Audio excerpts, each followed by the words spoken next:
오늘 우리에게 주시는 하나님의 말씀은 고린도후서 12장 9절에서 10절의 말씀입니다. 나에게 이르시기를 내 은혜가 내게 족하도다. 이는 내 능력이 약한 데서 온전하여짐이라 하신지라. 그러므로 도리어 크게 기뻐함으로 나의 여러 약한 것들에 대하여 자랑하리니 이는 그리스도의 능력이 내게 머물게 하려 함이라. 그러므로 내가 그리스도를 위하여 약한 것들과 능욕과 궁핍과 박해와 곤고를 기뻐하노니 이는 내가 약한 그때의 강함이라. 아멘. 바울은 다메섹 도상에서 환상 중에 예수님을 만난 뒤부터 이전과는 전혀 다른 삶을 삽니다. 자신이 핍박했던 그 복음의 전파자로 살기도 하고 사도로서 많은 교회를 세우기도 합니다. 즉 그는 당대의 주님과 교회를 위해 많은 귀한 사역들을 감당했고 또 많은 성도들로부터 능력 있는 사역자로서 인정받으며 살았다, 그렇게 말할 수도 있을 것입니다. 하지만 그런 바울임에도 그의 인생 가운데 고민이 있었습니다.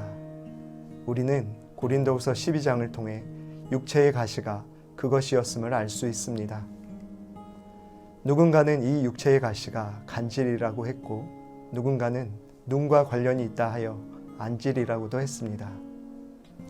바울도 갑자기 발작을 일으키게 하는 자신의 육체의 병이 몹시도 수치스럽고 싫었을 것입니다.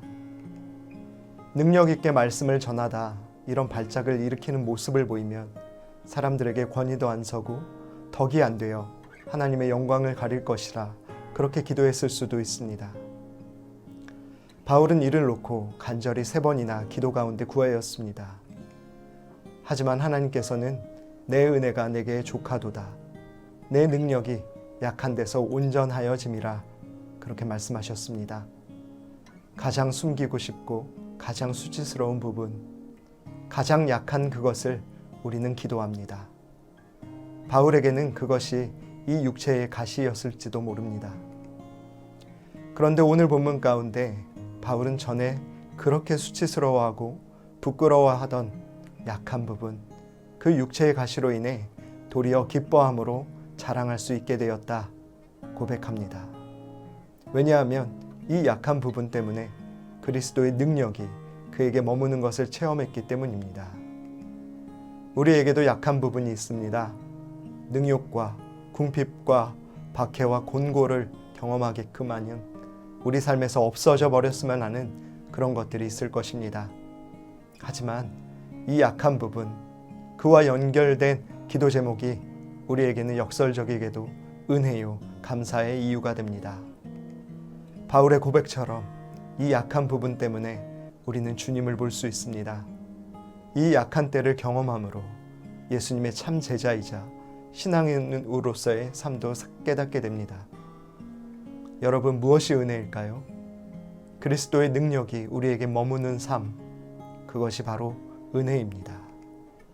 내 삶에 주어진 작은 고난으로 그리스도의 고난의 한 부분이라도 우리가 이해하게 되었다면 그것이 또한 은혜입니다.